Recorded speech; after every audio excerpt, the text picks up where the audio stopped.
na paano naging sedisyon at naging rebellion ang statement ni Congressman Pantaleon Alvarez when he was only stating the facts stated and stipulated inside the Constitution regarding the functions and the role of the armed forces of the Philippines. And mukhang nababahala ang gobyerno ni Marcos dahil naririnig ng buong sanlibutan at mamamayang Pilipino ang ganong panawagan that there is an option for the armed forces of the Philippines that they are allowed to withdraw support from the Commander-in-Chief when the state and the people are obviously and apparently in danger because of palpak na magiging desisyon ng Pangulo ng Bansa. Atty. Glencho. Unang-una, Kuya Eric, Tita Lorraine, mga kababayan, let's look at a statement of our former speaker, si Congressman Pantaleon Alvarez. It does not fall under rebellion or insurrection under the revised penal code. Dahil po, pag nag-prosecute po tayo ng isang kriminal na akusado based sa aligasyon ng complainant, kailangan natin patunayan yung elements of the crime or elements of the offense. So, nakalatag yan. Anong mga elemento? The first element of rebellion or insurrection is taking up arms, rising publicly and taking up arms against the government. Which absent yun. Which is obviously absent, Tita Lorraine. Claro. Parang CPP, gano'n. Yes. Ang pumasok sa isipan ko, yung ginawa ni Trillanes. Dito sa... anong hotel ba yun? Oakwood. Ay, sa Oakwood. Na Yes, pati yung is- mga platito at mga kutsara nagkawalaan. Yes, okay. That's rising publicly and taking up arms against the government kasi Okay, may that's dala number one siyang element. baril. Tama. May mga kasama siyang may dalang baril. That's the first element. Proven yung first element. But in the case of Congressman Alvarez, wala naman bit-bit na armas si Congressman Alvarez doon. Ang bit-bit niya, ang tapang ng kanyang bibig. Correct. At buo ang kanyang loob na sabihin yun. Walang rising publicly, walang taking up arms against the government for the purpose of removing from the government or its laws, the allegiance to the government or its laws, any of its territory, and depriving the chief executive or the legislature of any of its prerogatives of power. Correct. So, ito yung tatlong elemento. Wala yan dyan. Pangalawa, dun sa sedition. Sedition. Again, the first element of sedition is rising publicly and tumultuously. Magulo. So, magulo. Tumultuously. Orderly. Ang orderly yung mapayapa. Although there were so many people, ang sobrang dami. Doon pala ako nakakita ng kadami-daming tao. And then, they were orderly. Walang mob. Wala kang basura. Wala, malinis. Malinis, yeah. Wala kang basura malinis So wala. The first element is not there. So obviously, itong comments ng Department of Justice or ng PNP, these are knee-jerk reaction of a desperate or administration like Marcos. Question. Ma'am, ikaw naman. I have a question. Go ahead. So, Thank you, Atty. I think, tama ba, Eric? I think those, the move to investigate and file charges against Congressman, the former Speaker, Pantaleon Alvarez, is being spearheaded by Congress itself. Yes. Am I correct? So, And this is now the second time that they put up a warning against him that he will be subjected to investigation at the Ethics Committee. yeah, and in fact, no, yung what happened, just a backgrounder sa ating mga kababayan, ang former Speaker Alvarez, because of courtesy, former Speaker siya sa House, malaki yung opisina niya. But because of, suddenly, he was being asked to vacate that office, and then he was given an office where yung isang desk lang ang kasya siya. And the same thing was done to Congressman Polong. So, I guess the more relevant question to you, no, being a former member of Congress, and my father was a member of Congress, so this Congress is something that I have not seen in a very long time. No, I mean, I don't idolize politicians, my God, no. But it's just so super beyond the pale, no. Na my question to you, therefore, is ano yung nangyari dito sa Kongreso? How and gaano kalakas yung epekto ng Speaker of the House, a Martin Romualdez-led Congress, so that what we're seeing now is a Congress that's so shameless towards the Filipino people that they will not make an accounting, that they would detain us illegally and arbitrarily. Mga sip-sip kay Martin Romualdez. So could you please respond? Go ahead po, former Congressman Atty. Glencho. Tita Lorraine, I must be proud of the Congress in which your father served. Yes. Back then, yes. very good. Yes. May dignidad yung House of Representatives. Yes. This time, it has degenerated into the House of Representatives. Yeah, thieves talaga. So what happened? Thieves. Yan ang Talaga, pag Mga magnanakaw. kababayan, powerful talaga yung speaker. He can do anything to you even if you are legitimately elected as a representative of your people in your district. I find it very immature na tatanggalan mo yung isang congressman ng isang opisina at bibigyan mo ng maliit Ng para table. isang desk Vengeful. lang. Yeah. It's abhorrent, it's horrible, it's immature. Pinapakita lang ni Speaker Romualdez. No, Congressman Romualdez lang siya. Sige. Ni Sorry. Congressman Ni Romualdez Congressman na- Romualdez.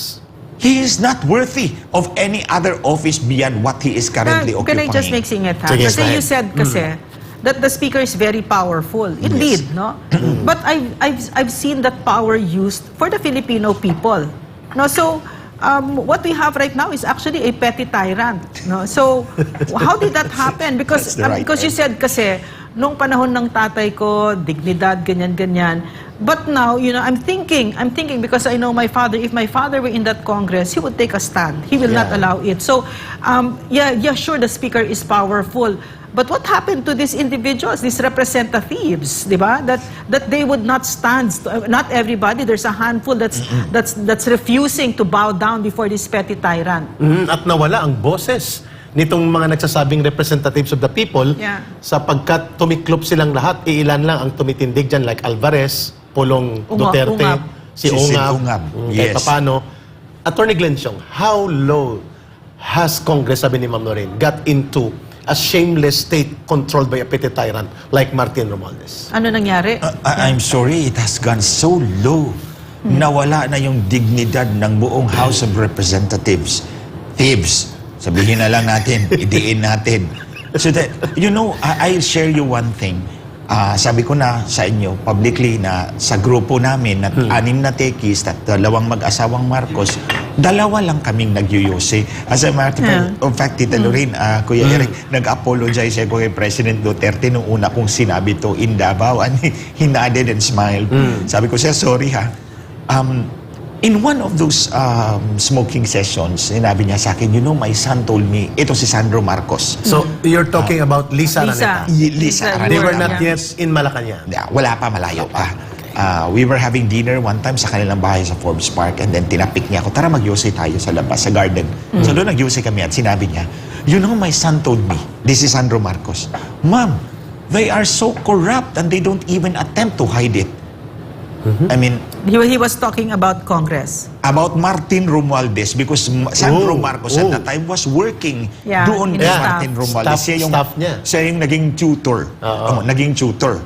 So that's why partner ni Lisa Marcos si Martin Romualdez ngayon sa kanilang Kabulastugan. Kabulastugan. Their naked attempt to extend their power beyond what is what 6 years is. Again, can you repeat that line? Sandro Marcos was complaining and you overheard sa nanay niya na si Lisa Araneta during that time how corrupt ang nakikita niyang practice sa Congress. Tama? No, it was the nanay who told me. My So son... what was the context nung sinasabi ni Sige, Lisa sige. Marcos? Nagre-reklamo siya or what? No, she just suddenly blurted it. Kaya nga sabi ko, this woman's really tactless. Sabi, you know, my son told me, they are so corrupt and they don't even attempt to hide it.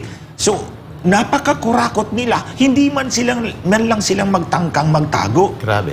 And given the context that Martin Romualdez was the tutor of Sandro Marcos, so saan niya nakikita yung Exactly. display of corruption with no attempt to hide? Hindi Tama. sa opisina ni Martin Ng Romualdez. kanyang tiyuin. Yung kanyang tiyuhin. That's a Romualdez trait. Tama. So, Attorney Glenn, Garapalan. Yes. sa tingin mo, yung pagiging garapal at gahaman sa pera at kapangyarihan na nangingibabaw ngayon sa uri ng pamumuno nila Martin Romualdez that he thinks he can buy anybody, anyone, and everybody will be bought with a price using the funds of the government dahil nga asawa niya pati walang kahihiyan. Ginawa pa niyang caretaker ng pundo. Committee on Accounts, si Yeda. Parang conjugal control of funds in Nepotism. Congress na parang mini dictatorship regime inside Congress. How dangerous is that in the Okay. role of Congress? It's such a very dangerous precedent. Kasi, Saan ka pa naman makakita? Ikaw yung speaker, all political power are concentrated in your hands. Supposedly, yung Committee on Accounts is ito yung budget, ito yung namamahala ng pera ng pondo ng Kongreso. So, dapat you should give it to somebody else na wala man lang kakonek-connection sa'yo, hindi yung asawa mo. Walang delikadesa. Yes, ang pinapakita mo sa buong mundo, sa buong madla is wala akong pakialam kung how you feel, whether it is highly immoral, unethical as a lawyer, because he's a lawyer. Basta gagawin ko to because this is what we want to do. May I an anecdote about the former president. Go ahead, ma'am. So as soon as he sat in office, there were moves in Congress to make Congressman Pulong Duterte the speaker. And President Duterte said clearly, if you make him speaker, I'm going to resign. Yes. So, delikadesa. Yan yung diba? delikadesa. Yeah. Correct. Ito, wala na eh. Wala talaga. Ma'am Lorraine, how important is delicadeza? Ako. No matter how very rare that value could be found among politicians nowadays, and of course, Attorney Glenn, you have delicadeza, that's why you're exposing these things in yourself. How important is delicadeza in the kind of leadership inside government, lalo na sa isang presidente na ngayon ay naaakusa na involved sa drug abuse, walang kadili-delikadesa, walang ka-sensitivity, hindi niya tinatanggap na ito ay isang marapat na issue na dapat harapin. Ganon din ang pinapakita ng kanyang pinsan. Pare-pareho sila. Even the wife, dinidedma, ini-ignore, isang pagpapakitang walang pagpapahalaga sa sentimiento ng taong bayan. How must the people respond to that? And as a former congressman, how do you feel where our government is now heading under the Marcos government? Kuya Eric, Tita Lorraine, mga kababayan, when you become president, parang lahat ng atensyon nakafocus sa'yo, lahat ng obligasyon, yung duties na sa'yo, pasan mo ang mundo, literally.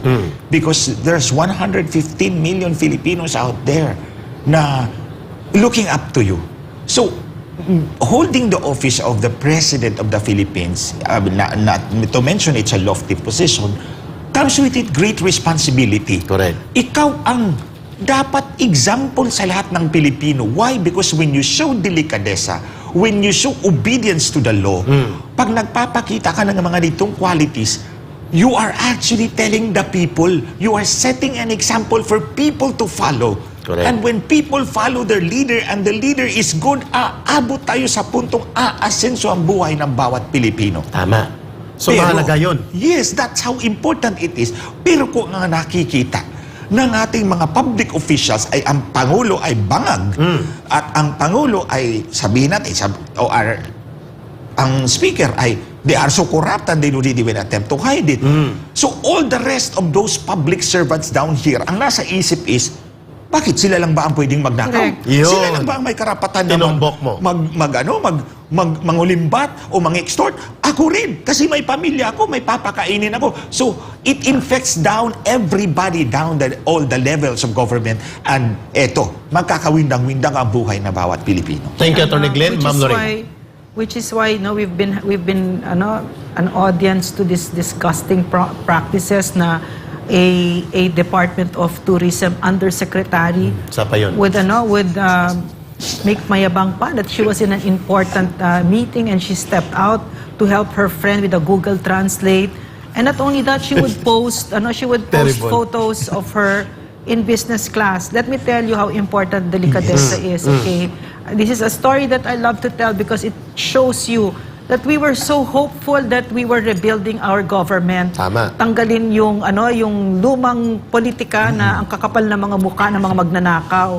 Because PRRD, every time we would eat before, sasabihin niya, magkakasama kami, ang ulam natin ngayon ay piniritong galunggong or whatever, piniritong tilapia. Yeah. Meron naman tayong almondigas, meron tayong prutas, meron tayong dessert, may kanin.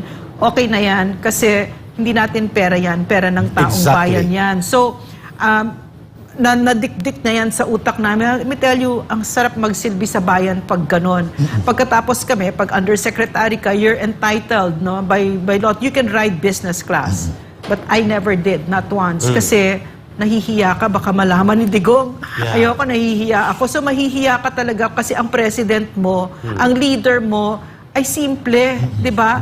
Pero ito kasi may go signal sila eh. May Yes. go signal sa lahat yan. Kaya masakit pa, yung nakikita natin ngayon, si Millionario, there's a 220-something Na naman, million 2 days ago loan lang. better. Single They're winner. just so makapal about it. Di ba like they're saying to the Filipino people, ito nagnanakaw pa rin ako. Can you do something about it? Yeah. O meron na namang how many millions, hundreds na highly improbable, impossible na nga, statistically impossible na winners ng PCSO. Pero ito nagnanakaw ako. Bakit? Yes. Rest back ko si Lisa Araneta Marcos. Di Correct. ba? Kaya niya yon, right? And because No? of that, Ma'am Lorraine's observation mo, tatanungin natin si Atty. Glenn Chong. Atty. Glenn Chong, isa sa opening line mo doon Yeah. sa Tagum ay tumatak sa mga tao na hindi lamang problema ngayon ang pamumuno ng presidente sapagkat siya po ay kasama niya ang bagahe na tinatawag mong national problem, si Lisa Araneta Marcos.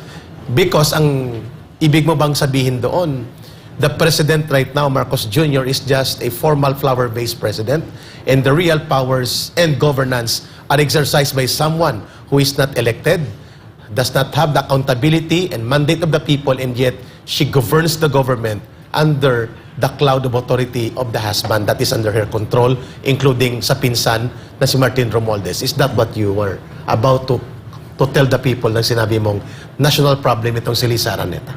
Kuya Eric, Tita Lorraine, mga kababayan, uulitin ko yung sinabi ko. Kung si Lisa Marcos nasa harap ko dito, sinampal ko na kaliwat kanan. Kasi nga, bakit ko gusto ko siyang sampalin? Dahil walang hiya itong babaeng ito. Ito ang national problem ng Pilipinas ngayon. Ito ang nakikialam sa lahat ng appointments, sa lahat ng desisyon ng gobyerno. I'll take as an example itong aking personal na experience. Nasa affidavit ko po yan.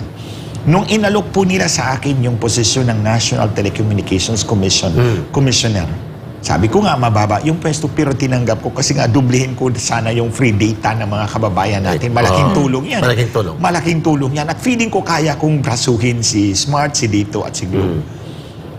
Nag-selfie kami. Pagkatapos kong umuo, Tita Lorraine, Kuya Eric, nag-selfie kami si Hubert Guevara, yung nag-selfie, yung namayapang SEC Commissioner. At pinadala kay Lisa at pinakita niya sa akin. So, ang nasa isip ko, si Lisa ang nag-offer nito. Hindi naman tong dalawa pupunta sa akin kung hindi naman may go signal ni Lisa. I know her. I worked with her for 6 years. And then, the next day, nagpasalamat ako sa kanya for remembering me. Tapos, December 9, 2022, 5th death anniversary ni Richard, exactly that day tumawag si Yung Ivan. driver were Yes, security yung mo. personal aid ko. Yeah. Sabi ni Ivan, oy, papada kaming Brussels mamayang hapon.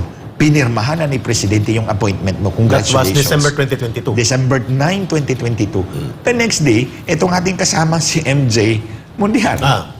Tinext ako, Sir, congratulations, NTC Commissioner ka pala. So alam na nila. Although, I just waited for announcement. The end of the year, tinext ako ng kaibigan ko, yung pangalan mo nawala na. Kausapin mo si First Lady. So, I did not lift a finger to talk to her. So, inantay ko na lang. Then, February 10, iba ang in-appoint nila. So, alam ko na, although tinupad ni Marcos yung kanyang sa akin, binawi ni Lisa Marcos. Kasi natakot sila na, kung si Glenn Chong ang ilalagay mo dyan, paano tayo mandaya? Dadaan yung election data sa telco. At hindi ka nila makokontrol. Siya ang may hawak, mabubuking That's tayo. terrible. Yeah. So, doon mo inaugnay yun. Yes. Because they are up into something sinister. Yes. Which they did during the elections. Yun ang In tanong namin. 2022, yes. I honestly believe that. Ang paniniwala mo, yung pagpigil ni Lisa Araneta Marcos sa kanyang asawa na ma-appoint ka sa NTC because of the sensitivity of the position that you may endanger at mapipigilan mo ang pandarayang gagawin sa mga susunod na agenda. eleksyon. Are we getting you right? Yes, that's correct. That's exactly right. So that's personal, hindi personal na naagrabyado ka. But you feel na ginamit niya itong kanyang kapangyarihan para ipagpapatuloy niya ang kanyang mga ginagawa na maniobra sa eleksyon na ginagawa niya dati. Yes, Kuya Eric, Tita Lorraine, ang gusto talaga niya is after matapos yung termino ni Marcos si Junior, salpak niya muna si Tambaloslos for 6 years to hold the fort. And then after that, maging presidente na yung anak niya. In other words, magkakaroon tayo ng pretender na queen Lisa Marcos for the next 18 years. My God, I Wow. cannot bear that. I think the people cannot bear a Lisa Marcos in power for 18 And that can years. only happen not in an honest election. Yes. That can only happen in a fraudulent manner of using electoral system na namamanipulate nila. Yes, exactly what they did in 2022 para manalo yung kanyang asawa at yung kanyang anak. Okay. Attorney, may ma'am, go ahead. question, ha? Go ahead, ma'am. Okay. So what you've given us clearly is a glimpse, no, of their vetting process, so-called, which was also very shocking to us from the very start, us who are with the President Duterte, because there was a vetting committee. Yeah. Marami yun. Marami yun. And it wasn't based on the whims or caprices of one person, more so the girlfriend or the wife of the former president. No, there wasn't anything like, these are all government workers, no. So it's a reflection, and it happened just recently with the Yeah. PNP. Correct. No, ang nandyan na sa invitation was that si Peralta. General Peralta was going to be the chief PNP, and his entire family was there. Nandun na. Entire family was there, and while the ceremony was going on, si Marbil ang ginawang chief PNP. Can you imagine? At lumabas ang pangalan ni Martin Romualdez ang nasunod. Yeah, At so si Lisa. so capriccio na naman ito, no. Meron na namang it's just so shocking. This Marcos administration is the very he's the poster boy for patronage politics. Ano yung ibig sabihin ng patronage politics, mga kababayan? Pag naupo ka na sa pwesto, ang tingin ng mga ito, kanila lahat ng pwesto na yan, to do with it as they please. Kung sino yung it's not like that. Yes. Hindi kayo ang may-ari ng gobyerno. Nung umupo si Pangulong Duterte, kahit yung mga ibang presidents, meron talagang vetting process. Depende sa kung anong natapos mo, kung ano yung yung mga required yung requirements ng pwesto na yon. Kasi ang mangyayari dyan, ang mananalo taong bayan, di ba? So, Yeah, tama. it's very shocking to me, no, that vetting process. Exactly. And it seems to me that they have a penchant for choosing the worst, no? Like si Mel Robles for the PCSO. Oo. No? Ang naging gatasan na nila ngayon. Pupunta natin yan, Attorney Glenn, pero may tatanong kami sa iyo. We have to ask you the hard question. Sabi nila Lisa at mga operators nila at mga kanilang paid vloggers at mga tirador sa information operations. Mali yung sinasabi ni Atty. Glenn Chong na nandaya daw kami. Sapagkat kung nandaya kami, paano naging magkapareho halos ang election votes results ni Sara Duterte at ni Bongbong Marcos Jr.? Please explain. That's very easy to disprove. Actually, nung sinabi ni Lisa Marcos sa akin na magkakaroon siya ng pagpupulong sa may-ari ng Smartmatic at kailangan niya ng 2 technical guys kasama dun sa meeting na yon. Pero nung lumingon sa akin at dinuro ako, but not you because they hate you so Saan much. ditong pagkikita nyo before the meeting of Lisa Marcos Doon sa Smartmatic? office ni Lisa Marcos sa campaign headquarters sa EDSA. Sa Mandaluyong? Yes, in the middle of the campaign period. Okay. And then, napag-alaman ko sa records ng Bureau of Immigration na dumating March 17. Kasi bago mag-March 17 yun dumating ng March 17 ang president at founder ng Smartmatic. From where? From the United States. Sa US. Okay. Dumating siya rito, March 17, 2022, wala pang eleksyon. Ito si Roger Piñati Alejandro Martinez, Venezuelan citizen but resident of the United States. President and founder of, Smartmatic. co-founder of Smartmatic. So Grabe. tama yung sinabi ni Lisa Marcos. So, dumating. Dumating. And then umalis siya April 5, 2022, bumalik ng towards the end of May until natapos yung eleksyon. Okay. Now, So natuloy ang meeting. natuloy ang meeting na yon. Without you? Yes, of course, because yun na nga They ang don't sabi ko, like mga you. kababayan, ano pang pag-uusapan nila na kailangan niya ng 2 technical guys? Kung ang pag-uusapan ay paano bibilangin ang boto, alam na ni Lisa Marcos yun. Matagal ko nang paulit-ulit in-explain sa kanya. Why- Because you've been working with them for 6 Yes. years. Yeah, and why didn't Smartmatic want you? Yes. Why that's do they hate you? Ano bang meron na sinabi ni Smartmatic na wag mong dalhin si Glenn Chong, ha? Yes, Pwede ka magdala why? ng 2 technical guys, pero wag Why? mong dalhin si Glenn Chong. Dahil hindi pagbibilang ng boto ang pag-iisa-usapan, pagmamanipula ng boto ang pag-uusapan nila. And Something- yun yung advokasya mo. Yes. This is what you've been fighting for a very Yes. long time. This is For- your track record. Yes, Tita Lorraine. Na Okay. ang Smartmatic ay dapat hindi ginagamit ng gobyerno natin because wala siyang integrity, questionable ang sistema, and sinabi mo na na may fraudulent manipulation of data input that can influence the result of the elections. Yes. Tama ba ang kuha namin? Yes. So, And you exposed that. yes. Kaya ka hindi pinasama sa meeting na yun. Kaya hindi nila ako pinapasama kasi nga pag-uusapan mga kababayan ay paano mamanipulate ng boto, hindi paano bibilangin ang boto. So that's why she need two technical guys para maintindihan niya. Paano gagahasain ang electoral process That's the natin? right term. Paano Exactly. babuyin ang Pilipino? Paano nakawin ang mga boto natin? So you did not believe, Atty. Glenchong, that in that meeting, involved ang pagmanipula ng boto ng Vice Presidente? You did not? No. It was only for Marcos Jr. I vehemently declared this na walang kinalaman dito si VP Sara Yun. Duterte. Kasi yun ang kanilang attack sa'yo. No. Sabi niya Unang- kung ganun, di ibig sabihin, pati si Sara, pinadaya No. din. So why not? I have Why been very... okay, very Yeah. good question. Go. Tita Lorraine. Mga kababayan, I've been very clear. Right from the start, ayaw ni Lisa Marcos kay VP Sara Duterte. At alam mo yun. Alam ko yun kasi palagi niyang sinasabi, si President Duterte so baduy, ayaw i-appoint si Bongbong Marcos sa Department of Agriculture. Oh. Meron siyang ganun eh. May siya mga ganong i-kampanya natin si BBM, si Bonget, na maging Agriculture Secretary ni President Duterte. Umayaw si Presidente dahil obviously alam Siyempre. niya, Alam kung niya. what stuff this guy is made of. Yeah, So drug ayaw addict, talaga sabi niya. Deep in his heart. So, kaya ayaw din ni Lisa Marcos kay VP Sara Duterte. So, may 3 meeting yan ng Smartmatic. Go. December 10, 2022, pinapunta ako doon sa meeting ng Smartmatic local officials. Wala doong representative si VP Sara Duterte. Si Tambalusos, nandun ang abogado niya. Pangalawa, itong meeting with Cesar Flores, ang dating presidente ng Smartmatic. Nandoon ako. Nandoon si Lisa Marcos. Walang Sara Duterte doon. Before election Walang- pa to? Yes. Before election. February 2022.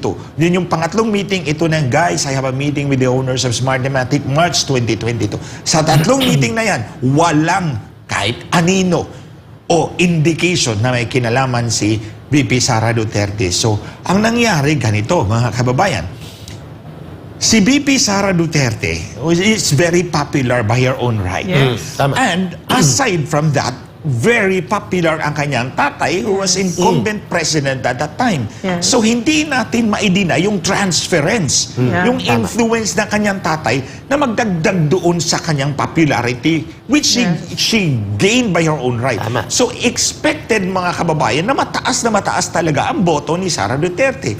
That 32 million is true as far as I'm concerned.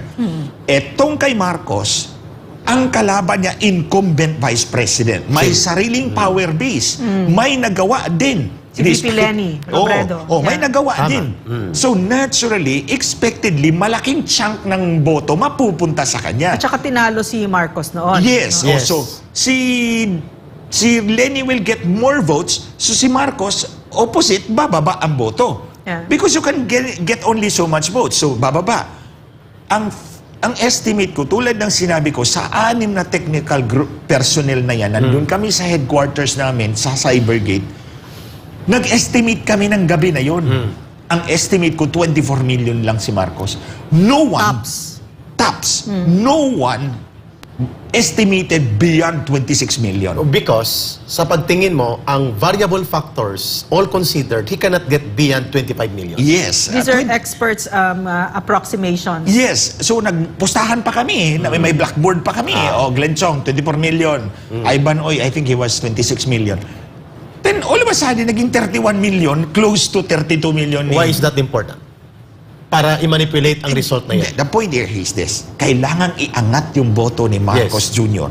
para pumantay closely kay VP Sara Duterte. Because kung mababa ang boto ni Marcos Jr. at mataas na mataas ang boto ni VP Sara Duterte, naturally, you and me will look up to Sara Duterte as the true leader of this country. Exactly. So that kailangan cannot iangat. be. That cannot be for them. So Yes. that unity at the very start was a sham. phony. Yeah. So, politically, ang logic dito, to gain a mandate that is not within the votes na kaya niyang abutin, minanipula. Minanipula nila Para dumikit doon. Dumikit. Kung Kasi- hindi man magkapareho, dikit man. Ito pa, Kuya Eric, Oh. Tita Lorraine.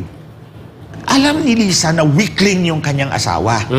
Walang mahina yung konstitusyon. Lahat walang Oo. utak, walang puso, walang Magaling lang sa walang prepared bonds. at rehearsed speech. Oo. So, sa speech. alam niya, weakling Empty. si Marcos. Kung mababa ang boto ni Marcos at mataas si Sara Duterte, that's a surefire formula for disaster politically sa mga guess your mag-asawang point. Marcos. So the wife is very cunning. Yes, inestimate na niya yan. In fact, siya rin ang nagmaniobra na kausapin yung mga Biden state officials, State Department officials. Pupuntahan natin yung Atty. Glenn Chong. May tanong kami dyan tungkol sa'yo. How scandalous and morally questionable for the First Lady to be talking to Smartmatic, who is in charge of the electoral process and counting of votes, sa isang panahon na tayo'y nasa eleksyon, ito ba ay mali at dapat tingnan ng mamamayan na ito ay isang pagmamanipula papunta sa pag-angkin ng kapangyarihan kung kaya mo ito isinisiwala? First of all, tingnan natin si Lisa Marcos. She's a lawyer. She's a lawyer. She's bound by the Code of Professional Responsibility namin as lawyers. CPR. Yes. We are bound to act ethically, morally, uprightly. Itong ginawa niya is immoral, unethical. It's criminal. In fact, it could be illegal. When Yeah. still looking at the possibility na ito may illegal talaga. Pwedeng pasok sa criminal election Malamang. Yes, election Malamang. offense. Election offense. Election Yeah. offense. Okay. Pero meron pa isang siyang ginawa dyan. Nag-hire siya ng 3 foreigner. 3 foreigner. I remember exactly, ang tawag niya dyan, Marjoritas. Marjoritas. Mga babae ba to? No. Isang lalaki, ang head, ay dating member of parliament ng Greece. Greece. Oh, kasi siya yung napagkagaanan ko ng loob kasi pareho yung rango namin. namimit mo Former ito. congressman ako, siya Tama. former member of parliament. Congressman din yung equivalent niyan. Tapos may dalawa, isang lalaki, isang babae, Bulgarian and Romanian. So itong 3, nasa headquarters nila Marcos yun. Actively strategizing. Yeah. Tama, Tita Lorraine, thank you. Strategizing kung paano ipanalo si Marcos Jr. Which, sa mga kababayan natin, that is an yan. illegal. Yes, that's an Why? election Why offense. is it illegal? Kasi, tita, nasa batas yan.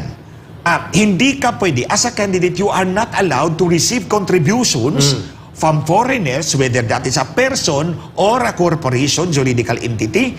The purpose is to shield our election system, our political system from foreign influence. This one Sa Omnibus Election Code. Yes, Omnibus Election Code. Batas pambansa But they were bilang just 881. strategizing. There was no money involved. Yes, but even if there was no money involved, they were actually running and Yes. being part of the Intervention pa campaign. That is influencing And then- the electoral process and Exactly. political Bawal. systems of the country. Bawal That's siya. bawal. So those who employed them, who is Lisa Marcos then, Especially because asawa siya ng kandidato. ng kandidato, is suspect now of a criminal election offense. Yes, including the one occupying in Malacanang. I don't call him president. Are you entertaining now a ground of a possible extension of that crime to the president also? Yes, As a of course, beneficiary. Si Marcos was in the headquarters. Yung 3 nasa headquarters. Don't tell me, hindi niya alam yon. Baka bangag siya nun. Attorney Glenn Chong. Maraming hindi alam ang drug addict, ha? Ano ka ba, Attorney Glenn? If that is so serious, seriously. Ma'am Lorraine, if that is so serious, mga kababayan, na mayroong mga dayuhang nakikialam, binibili ang kanilang services to influence election, the conduct of election, and even the political campaign, which is illegal and a criminal offense in our election laws, Attorney Glenn Chong, where do you like to bring this on, aside from exposing this? Actually, Kuya Eric, Tita Lorraine, nung sinabi kong, actually una kong sinabi, Laparuhon ka in Cebu. They did not understand it. They did not react to it. Ano naman itong rally ng SMNI for Tagalogin mo kasi Ah, para Pastor Kibuloy, tinagalog ko na. Ayun, nag-react na yung young guns nila Sandro Marcos. Sandro Marcos yan, yung young guns sa Kongreso. Kumbaga, yung mga deputy speaker, assistant deputy speaker, nagsasalita laban sa akin. Laban sa'yo. Oo. Pati si no panty, wearing of panty, Congresswoman Garin. Siya ang sinulatan ko actually, mga kababayan. Tita Galit na Lorraine. galit siya sa'yo. Kuya Eric, sinulatan ko siya. Sabi ko, here's my affidavit. Doon sa improper, if not illegal meeting ni Lisa Marcos at the height of the campaign. Conduct an investigation for the purpose of in aid of legislation or for the purpose of filing an impeachment complaint. When was that? This End year? of March. End of March. This year? This year. Why did you write to Janet Garin? Kasi nga, sinabi niya sa akin, kung meron kang hinanakit laban sa mga public officials, okay. go through the normal, proper process. Sa What does kanya it mean? committee ba? What does it mean? I mean, you have to write? I mean, if you're an ordinary citizen, you have to write Congress and ask permission if you want to say something To against a everyone's politician. What's wrong with this, Garin? Seriously, hindi na talaga tayo demokrasya, ha, Garin? Okay ka lang? So, gosh. in Is that what she accordance- meant? Is that what she meant? I think yun ang ibig niya sabihin. Anong committee niya, idaan mo. Atty. Glenn? What is wrong with these Ang people? deputy majority leader siya. okay. So in other Kaya words, pala. sidekick siya ni Tambaloslos. Hindi pwedeng maging magkababayan majority. yan eh. Taga-Leyte man yan eh. Oh. No. Aya, Ano eh? Iloilo? Iloilo ang asawa niya. No, no. Okay, Si okay. Janet Mga Loreto Garin yan eh. was congressman of the Gimbal. 5th District of First Leyte. person. Dati. First District of Leyte. Nung congressman ako, Okay. congressman siya ng 5th District of Leyte. First District si Martin. So, 5th District, First District, Lone District ako dito sa taas ng Biliran. Pero ngayon siya ay congresswoman Yes, ng sa First District of Iloilo. Kasi okay. ang No, I'm concerned about that. I mean, this legislator thinks that we should ask permission from Congress before air we voice out, grievances. before we express our opinion about a public servant. No, grabe yun, ha? That's dangerous. That would constitute prior restraint. Prior restraint. To freedom of speech and expression. Yes. Hindi, that's presumed unconstitutional. Attorney Glenn Chong, anong Wait lang, response Kuya niya? Eric. Anong Oo, response yeah, niya? that's the point. Go. So pinadalan ko siya at kinapi-furnish ko si Ace Barbers kasi nag-ingay din, si Johnny Pimentel, Pimentel. Ako. si Congressman Anthony Goles, and then meron pang ibang mga Si congressmen. Suarez, si JJ Suarez. Hindi ko siya na-furnish, pero Miracle. nag-ingay din siya. Under the Numero unong implementing sip-sip. rules and regulations of Republic Act 6713, para po sa kalaman natin mga kababayan, pag sumulat po kayo sa ating mga public officials, you are entitled to at least a letter of acknowledgement na natanggap Yes. namin yung iyong sulat at this is the Really? Is process. that so? Yeah, proseso Yes, yan eh. oo. Karapatan natin yun? Yes, under Section 5, Republic Act 6713. At sa implementing Good to rules know. talaga yun. Nasa implementing rules yun, sa ombudsman. Tapos, up to today, lumagpas na yung 15 days, Tita Lorraine, Wala. Kuya Magdalawang Eric, buwan na. wala pa. Walang sagot. Kahit acknowledgement, wala. So, in other words, takot sila doon. Yes. Attorney Glenn Chong, Ma'am Lorraine, the way the discussion is now flowing, malinaw po, dalawa po ang serious criminal election offenses na nakikita nating pinasukan ng mag-asawang Marcos Jr. at ng kanyang asawang Lisa Marcos. Number 1, yung illegal, immoral, questionable, and dubious anomalous meeting sa Smartmatic na ngayon ay binubulgar ni Atty. Glenn Chong because of his personal knowledge. At malinaw po na yan dapat ay nagiging bukas na bagay na pinag-uusapan at iniimbestigahan ng Kongreso sa check and balance. Number 2, ngayon lang namin nalaman ito, Atty. Glenn Chong, nag-hire pala sila ng foreign operators, ng mga foreigners, at ito'y illegal at malubhang paglabag sa Omnibus Election Code. And yet, sabi ni Ma'am Lorraine, how low can Congress go on this? So kung ayaw gumalaw ng Tambalos-led Congress, di dapat nandyan naman ang Senado, Senate President Mig Subiri. How low can we get into all of these serious allegations of criminal election offenses that the President and his wife engaged into nung sila'y tumatakbo sa election? So we can formalize this by writing a letter to Senate and for them to investigate. Yes, so, ma'am, let's do. My question, no. So all of Lisa Marcos was able to pull it off, no? Because Yes. yung asawa niya naging president, 'di ba? So nakikita natin pala ngayon, now it makes a lot of sense that it has emboldened her and Tambaloslos, 'di ba? It has Yeah. emboldened them to ito yung panggigipit sa Pilipino, that they can mine and play with us. So that with this people's initiative, and then at a certain point you said that there will be in the mind of Lisa Marcos another President Sandro Marcos, right? Wow. So that is in the fevered imagination of Lisa Marcos. This is the plan pala. So it has really emboldened her. Yeah. Ang tanong namin sa iyo ngayon, Atty. Glenn Chong, thank you, Ma'am Lorraine, for that observation. There is really a pattern of penchant o kagustuhan ni Lisa na i-shortcut ang kanyang role na dapat siya ay para lamang sa mga paglilinis ng mga estero, Beautification. Yeah. flowers and planting, arrangement. flower arrangement. Feeding Mga- man lang sana, mag-feeding Feeding program ka man lang. Oo. Pero hindi yun Di ba ang tsaka ginagawa yung niya. magluluto siya ng At bihon. salamat at nandito rin ganon. sa nag-observe sa atin sa Pilipinas ating mahal, si Atty. Mark Tolentino, si Kuya Mark Tol. yeah. na nanonood siya sa live. Ma'am Lorraine. My father kasi, just a Sige, short ma'am, okay, lang before yung tanong ko kay Atty. I was Glenn. like the politician's wife of my father. So I know, even when I was growing up, how to take care of the maliliit. No? But this one is really something else. Yes. No? Something else. Ma'am, may tanong kami sa Atty. Glenn Chong. Yes, Kuya Eric. The penchant or the pattern of using the powers of the president by the first lady na kanyang ina-abrogate sa kanyang sarili na parang siya ng presidente, ina-abrogate niya pa nila herself. Atty. Glenn Chong, ibinulgar ni Miss Maharlika ang recordings that she was Yeah. directing also a foreign operations even before they became ang kanyang asawa naging presidente. At nang naging presidente na siya naglalagay ng chief ng Intelligence Service of the Armed Forces of the Philippines, ISAF, at nagdidirige ng mga foreign operations. How dangerous, Atty. Glenn Chong, kapag hindi ito na-check? Kasi alam natin, hindi ito kayang pigilan ng kanyang asawa.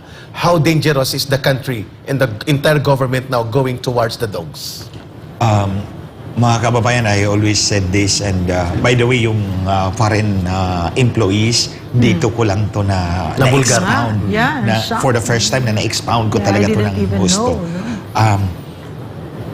I've always maintained na itong si Marcos Jr., manikin lang yan dyan sa office of the president, or better yet, a flower pot. Flower pot. Useless para flower yeah. pot. Si Lisa Marcos ang nakaupo dyan. And as I have said, Tinood? yes, sure. Kaya national problem pa lang tawag Kaya mo. na national problem ang tawag ko dyan eh. Tingnan mo, hindi siya pumalag. Kasi totoo na siya yung national problem. Now, here we are treated to the spectacle of a person who didn't file a certificate of candidacy but is effectively controlling and running the presidency. Wow. And we cannot do anything about that? And at least, meron tayong President Duterte na nangungulo. At may Glenn For Chong the na opposition. na nagbubulgar nito. Nandun kayong dalawa. Tsaka Pilipino, no? Taong bayan. Taong bayan ang nakikinig Yes, sa atin. otherwise kung wala, I can imagine, bayad ang mainstream media. Oh, takot sa kanila. By the way, yung bayad ang mainstream media, may pinagbabasihan ako dyan. Yes, go ahead. Kasi, nung pinai-impeach na ni itong si Congressman Jing Alvarez, Jing Paras. Kasama din natin yan. Fighter din yan. Yes. Finailan niya ng impeachment complaint si Bautista, yung dating chairman ng COMELEC. Yeah, yes. Then, Si Andy Bautista. Yes, in one of our smoking sessions, sabi na naman ni Lisa sa akin, my God, they are paying, Smartmatic is paying 1 million pesos a month sa mga news editors. To TV, manage the news. to kill the news about Bautista. So Bautista was working for Smartmatic. No, they were partners. Partners, Oo. okay. So eventually, pinagkanulo naman, binitray naman ni Smartmatic si Bautista, kaya nakasuhan ng Homeland Security sa Amerika. Oh. So, eto sabi ni Lisa, 1 milyong piso ang bayad sa bawat news editor ng ng radio, TV, TV. print media para patayin yung Balita. balita about Bautista. So, Alam she's niya. taking that from the Yeah. playbook of And Smartmatic. she knows how to do it. And she knows exactly how to do it. Exactly. So that's why wala tayong maririnig na kahit pa ang daming-daming tao doon sa Tagum, Wala sa news. Wala sa news. Because 1 million, ikaw ba naman ang babayaran ng 1 million? Of course, But you know unlike what? both of you, Ma'am, you are excuse me, patriots. Atty. Yeah. Glenn Chong. Yeah. We're Yes. very glad more than 10,000 viewers live. Yeah, thank Thank you. Kasi you sa po. Pilipinas nating Thank mahal pa you lang, po. hindi pa kasama ang ibang mga platforms. Attorney Thank you Glenn po. Chong, Thank you. napakaraming nanonood because of this very scandalous revelations that you're bravely exposing. Meron pa isa. Ma'am Lorraine, sige, Attorney Glenn Chong. Yeah, can I just make a comment Go about ahead. that? Go ahead, no? Ma'am So, Lorraine. yung sinabi mo, yung pagsa-silence ng press, no? But mali na talaga yung panahon ngayon kasi nung panahon nung unang Marcos, no, that would have worked. But now there's social media, here. No, like here, the sila Tambaloslos and Lisa Marcos, they've not figured out the internet. Exactly. No? So they don't know about this part. I'm saying this kasi gusto ko yung mga kababayan natin malaman ninyo kung ano yung kapangyarihan na hawak ninyo pag kayo ay nagsalita. Yes. Attorney Glenn Chong, you were about... Thank Yeah, you, Ma'am Lorraine. one more, yeah. One more na expose mo. Or pagpapaliwanag mo. Kuya Go ahead. Grabe expose. Tita Maharlika Lorraine. is watching. She said, hello, Ay, Tita Hi, Maharlika. Maharlika. Vera. May mga Grego, Romanya at Bulgaria na. At least Grabe. apat na tayo rito makakasama mga fighters really. Ako'y natutuwa doon sa sinabi ni Tita Lorraine at ni Kuya Eric na at mga kababayan, sulatan natin yung Kongreso. Yes, we will do. Mag-imbestiga kayo kasi meron pa ako isa. Meron pa ako. Go.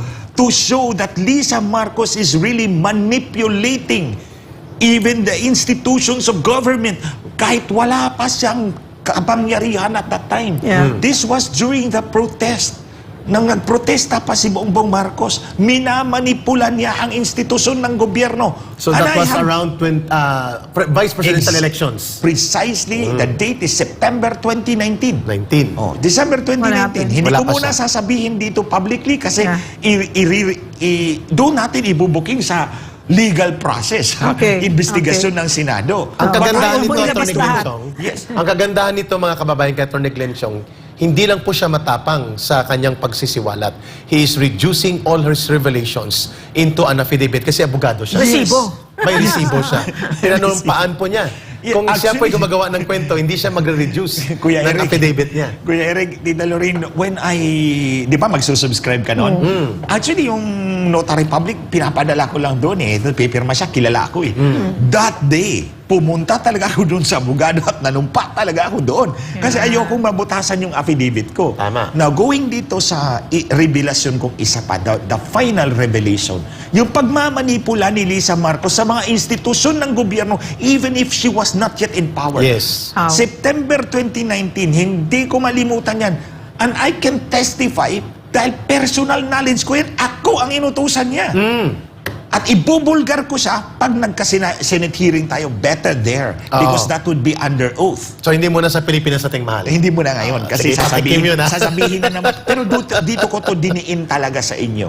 This is Because very serious also. This is a very serious allegation and it will rock this government. Okay, klaro I ha. promise you, it will rock this government. Rock it now. At Atty. Glenchong, ha? Tina. Dalawa pa lang ni-reveal mo ang yanig na ang Malacanang ngayon sa nakikinig ang taong bayan na illegal na pinakialaman ng mga banyagang operators na hinire niya isang Griego na dating assemblyman or congressman, yes. isang Bulgarian at isang Romanian. I have the names. At you have the names, kilala mo, at sinasabi mo I'll yung code divulge ni Lisa ay Margaritas, no? Margaritas, yes. May text pa Kalintulad yan. ng paborito niyang Margaritas. Atty. Glenchong, may tanong kami sa iyo. Opo. Lahat ng mga penchant of abuse of power and pattern of scandalous use of power funds upang manatili sila na silang nag-aharian sa bansa ay nakikita natin. Never seen before, previously, ang ganitong high-handed, kakakapal. So what? We are now in power. Now, they did it also sa kay Governor Hubahib. Ginawa ng kaso dahil ang hindi kursunada ni Anton Lagdameo, ang Caracas ni Governor Hubahib, hindi niya makontrol, hindi niya madiktahan, mabuting gobernador, hindi kurakot, hindi bulok. At hindi sumusunod sa dikta niya. Ginawa ng kaso, pinasuspend. And I heard Marcos Jr. in interview sa isang interview. No, may kaso siya. 2 years na namin pinag-aralan yun. Yun pala ay tungkol lamang sa pagbawi ng gobernador sa bihikulo sa isang board member na kanyang ginagaray sa kanyang bahay to protect the interests of the province of Davao del Norte. Kinuha ng gobernador ito because it is within the power of the governor at inassign sa provincial engineer para magamit sa pag-ikot sa mga mamamayan, and yet pinasuspendation ni Anton Lagdameo with the consent and authority of the president. At ganito din ang ginawa niya sa kanyang pagmamaang-maangan kung bakit ang NTC, National Tyrannical Commission, mabuti na lang at hindi naging commissioner dyan. Si Atty. Glenchong ay ginamit din para ligwakin at gurgurin ang SMNI. Same pattern of authoritarian and abusive use of power, Atty. Glenchong. How scandalous is this? Is this just the president himself doing this kind of authoritarian pattern, or ito'y instigation na rin mismo ng kanyang asawa? Going back to what I know about nitong mag-asawang ito, over 6 years, hindi masususpenso si Governor Hubahib kung walang approval ni Lisa Marcos. Believe me, hindi mangyayari yan kung walang approval ni Lisa Marcos, mga kababayan. At itong ginawa kay Governor Hubahib, ang tatanungin ko, ang Commission on Audit, Go. bakit hindi kayo mag-imbestiga doon sa sasakyan kung totoong pinarking lang niya yan doon sa kanyang bahay, hindi niya ginamit. Tama. Because that would be wastage of government property. At pabor yan sa aksyon ni Governor Hubahib na kunin yun para gamitin ng provincial government of Davao del Norte exactly what you stand for, Commission on Audit. Pumasok kayo at imbestigahan ninyo yan. Correct. And yet, ang gobernador na gumagawa ng tama in favor of the interest of the province and the people, pinasuspindi ng Office of the President. Kaya nga, Kuya Eric, Tita Lorraine, mga kababayan, sabi ko, I will not look at the complaint affidavit anymore, the board member. I will not even look at the answer of Governor Hubahib. I will look at only the facts. April 8, nagbigay si Governor Hubahib ng permit dito sa rally sa Tagum. Latest. Yes, itong maraming tao masyado. April 8. Pagka April 11, sinerve sa kanya yung suspension, preventive suspension order. Terrible. Dated April 8. April 8 yung date, pero sinerve April 11. Tapos yung rally is April 14. That by itself, mga kababayan, meron tayong legal maxim, res ipsa loquitur. The thing speaks for itself. Hold your line, Attorney Glenn Chong. Ma'am Lorraine, pakinggan natin ang gandang mensahe na yon. Sinabi ni Attorney Glenn Chong sapagkat hindi napigilan ng pananakot, pangbubusal at panggigipit sa gobernador ng Davao del Norte ang hakbang ng mamamayang maisog at panawagan sa pagtatanggol ng saligang batas at ng prosesong demokrasya sa ating bansa. Tingnan natin itong ulat mula sa nangyaring napakalaking People's Rally sa Tagum City. Mga kababayan ko, kayo na po ang humusga kung sino po ang nasa tama, kung sino po ang nag-abuso ng kapangyarihan, at kung sino po ang nang-api. Alam ng Diyos, alam niyo po ang aking mga mabuting layunin para sa ikaunlad ng mamamayan ng Davao del Norte. Ako po ay nananalig sa ating poong may likha na di magtatagal ay malalaman natin ang katotohanan at mananaig ang katarungan.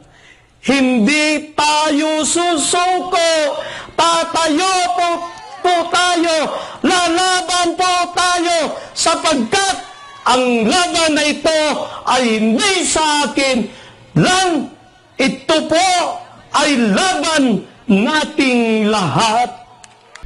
Ito ang emosyonal na mensahe ni Davao del Norte Governor Edwin Hubahib sa maisog prayer rally nitong linggo, April 14. Ito ay dahil sa hindi makatarungang preventive suspension na ipinataw ng Office of the President sa gobernador na pinaniniwalaan niyang matagal nang naayos sa pagitan niya at ng kanyang board member sa issue ng paggamit ng sasakyan. Aniya, magdadalawang taon na mula nang mangyari ang insidente kung saan ipinagamit muna niya ang isa sa dalawang sasakyan ni board member Orly Amit sa Provincial Engineer's Office dahil sa matinding pangangailangan ng opisina sa pang-araw-araw na mga gawain na kalaunan ay ibinalik rin naman ang nasabing sasakyan sa board member. Kulang-kulang 2 taon na ang nakalipas, ang nasabing kautusan ay nagawa ng inyong lingkod. Hindi dahil mayroong personal na galit kay BM Amit, kung hindi dahil nalaman ko na mayroong 2 sasakyan na nakalaan kay BM Amit at isa lang dito ang kanyang palaging ginagamit at iyong isa ay napag-alaman na iniwan lang sa kanilang bahay. Kaya naman ipinagtataka niya kung bakit ito muling naungkat. Noong ibinalik ko sa kanya yung sasakyan, tinanggap niya, nagkikita na kami sa mga ilang program, almost 2 years, 2 years po, amicable settlement na noong pagtanggap niya sa kaso. Ibig sabihin, ang issue ay wala nang o natapos na. Ani Hubahib, hindi naging makatarungan ang pagpataw sa kanya ng suspensyon dahil Hindi man lang ako binigyan ng pagkakataon na makapagsalita o kausapin man lang para mapakinggan ang aking side, para magkaroon ng patas na desisyon ang Office of the President and DILG. Kaya naman ito ang kanyang panawagan sa nangyayaring panggigipit sa kanya. Ano sa tingin nyo ang ginawa nila sa akin? Diba, sobrang abuse of authority po ito? Hindi ba power tripping o political harassment? Hinala niya na nag-umpisa ito sa kanyang reklamo sa Senado at Kongreso tungkol sa hindi magandang serbisyo at mahal na singil ng North Davao Electric Cooperative or Nordeco, maging ang isyu ng ayuda scam na AIX na binabawasan ang ayudang natatanggap na isang individual. Samantala, inilahad ni Davao del Norte 1st District Representative Pantaleon Bebot Alvarez ang isa pang dahilan kung bakit pilit na pinapasuspindi ang gobernador. Unya, siguro mga isa, duha ka adlaw ang nangagi na pwedeng adto siyang opisina ingon nga, Gobernador, naa si Anton Lagdameo, naa sa Micos Bro, gusto kaniya istoryahon personal ning ani sa Tagum City. Ang tubag ni Gobernador Edwin Hubahib, nakakita ba mo sa tao nga naglinya sa akong opisina? Kana alas 6 pa lang sa kabuntagon, naana diha naglingkod, naghulat. Tungod kay naanay mga problema nga giatubang. Ingon siya, ako sa silang atindihon at imanon sa nako ang mga tao kay dugay nga naghuwat sa kuha. Mao to nga wala niya adtue si Lagdameo sa Micos Bro. Kasunod naman ang isyong ito ay nanindigan ng Office of the President na wala umanong nilabag sa due process ang pagpataw ng preventive suspension kay Governor Hubahib. Ayon kay Executive Secretary Lucas Bersamin, dumaan sa masusing pagsusuri ang administrative complaint na inihain ni Board Member Amit laban sa gobernador at nakita nito ng sapat na batayan ang reklamo para isuspindi si Hubahib dahil sa grave abuse of authority and oppression. Ayun, mga kababayan, Attorney Glenn Chong, your reaction to the very emotional but valid and justified anger Grabe. na nakakaawa tayo, naawa ang taong bayan dito kay Governor Hubahib sa very high-handed, manipulated operations ni Anton Lagdameo forcing the President, we will use the word, forcing the President na magpalabas ng questionable, illegal, and scandalous order of suspension against a well-loved and very good performing governor of Davao del Norte, Attorney Glenn Chong. Mga kababayan, I can feel the pain ni Governor Hubahib. Nakausap ko rin siya when I was there. And ako'y naniniwala na mahal talaga siya ng mga taga Davao del Norte dahil hindi dadami ang tao doon sa rally Tama. kung hindi siya ginipit. And this is really high-handedness, outright display of power tripping, to Correct. quote him. But I am not surprised kasi itong dalawang Marcos, yung mag-asawang ito, uhaw na uhaw ito sa kapangyarihan. That's Bakit? Because they have been feeling nila, they have been deprived of that power that is rightly theirs. Oh. Yun eh. They feel entitled. Yes. Elitist. Sobrang taas ng feeling ng entitlement nitong mag-asawang ito. Ikaw pa ang tumulong sa kanila. Wala ka pang siningil kahit piso. Ikaw pa may utang na loob sa mga... At ikaw pang gigipitin pag ikaw ay nanindigan laban sa kanila. Actually, Kuya Eric, 3 na yung kaso kong disbarment sa IBP. Kaya Natanggap narinig ko na namin. naman yung isa. Oo, and that's what they did also kay Pastor Counterfile Kibuloy. ka. Yeah, actually, hindi lang kay Pastor Kibuloy, Sa kay SMNI. Governor Hubahib, SMNI, si Maharlika, ako. Ikaw. Pero so far, ang pinakamarami yatang kaso ako, 3. 3 yung disbarment case ko sa IBP. Yung 2 na-serve, yung isa natanggap ko recently. Yes. So parang, nagsalita ako sa Davao, meron akong kaso. Nagsalita ako sa Cebu, meron akong kaso. Nagsalita ako sa Tagum, meron na naman akong kaso. So every time na magsasalita ako, may kaso At ako. malamang ganun din ang mangyayari sa amin ni Ma'am Lorraine Maribadoy. We expect that na magagawin nila yon. Kakasuhan ka, liligwakin ka. Kagaya ng ginawa ni Attorney Glenn Chong para ma-justify ni Lisa Marcos ang pangingialam sa deployment ng ISAF at ng ating Armed Forces Operatives sa Turkey, nag-file muna ng kaso. Laban Yes. sa target na asawa para magkaroon daw ng cover sa extraction operations na ito. Tingnan natin muna ito, Attorney Glenn Chong, at nang ma-recall ng taong bayan how dangerous when the President elected by the people is being manipulated and controlled by the wife who is not elected but doing dangerous operations in behalf of the powers of the president. Every single day ng buhay ko, iniisip ko ang pagnanakaw ng mga putang gobyerno. Every single day. Ang pagnanakaw ni Lisa ngayon, yung bago niya na kasabwat sa kidnapping, siyang mastermind, kasama ang DFA! Bulabugin nyo yan! Si Manalo at si Teddy Boy Locsin, dapat kayong managot! Kayong dalawa, ang asawa ni Teddy Boy Locsin Jr., managot kayo! Kasabwat kayo ni Lisa sa kidnapping! Isang high crime yan na dapat ninyong pagbayaran. Kinidnap nyo ang mga kabataan. 2 batang inosente, binigyan nyo ng traumatic experience ang kanilang nanay, ang kanilang pamilya, at nakipagsabwatan kayo kay Lisa Marcos. Ayop kayo, walang gobyerno sa Pilipinas dahil kayo mismo ang nagpaparusa sa mga walang kamuang-muang na mga kabataan. Tapos may pa-imbestiga pa kayo dyan sa Kongreso? Ha? Ontiveros, imbestigahan mo si Lisa. Rally 2022, bago pa maupo sa pandaraya ang kanyang asawa. Ito. Hi, Louie. How are you? I'm here in Bacolod, campaigning for my hubby look with Marie Chris and a bunch of gay people. But anyway, the reason why I called you is I have a favor to ask you. We gave all the documents not to Nila, but syempre iba pag tumawag ka. A good friend of ours, Francis Chua, basically has a problem in Istanbul, in Turkey, so he went to court. The judge issued an order in his favor, so now we're just having everything authenticated so that it can be served in the embassy in Istanbul, right? So Mila has all the documents. I won't bore you with the details, but if you could call Mila and just give it a little push. Everything's above board, don't worry. I'm very good at that. But yeah, that's it. So I hope to see you soon. Okay. So dyan sa galit na galit sa akin, dahil expose natin na ang kanyang pagiging utak ng sindikato. Okay, utak ng pagdukot nga ng mga bagets. So narinig nyo na yan, pero dyan siya galit na galit dahil dyan sa message ko yan, balikan nyo lang yung 2-3 video ko about it, na talagang siya ay parte ng pag-extract sa mga bata. Di ba? Pinatunayan yan mismo ng audio ng kanyang social secretary ni Marcos Jr. na si Bianca Zubel, na kung saan na nakiusap kay Lisa As Araneta Marcos na i-hold muna ang pagpapalit sa ISAF ng chief dahil nga nasa Turkey na ang mga inutusan ni Lisa para dukutin ang mga bata. Yun yung mga anak ni Chua, right? So ito, pakinggan ulit natin para sa kaluwanan ng ating bayan.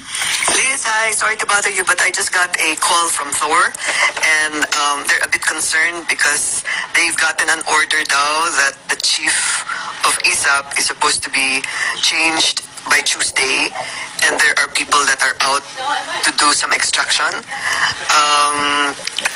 If it's possible to just keep the ISAP as is daw para hindi magulo yung extraction kasi 2 weeks pa yata or something like that. Or please call Thor. I might be saying the wrong thing. Ayaw pansinin ng Kongreso at Senado. Paano papansinin yan? Even the Department of Justice. Wala nang dahil hawak ni Lisa yan. Sabi ko nga mga kababayan, ito ay what?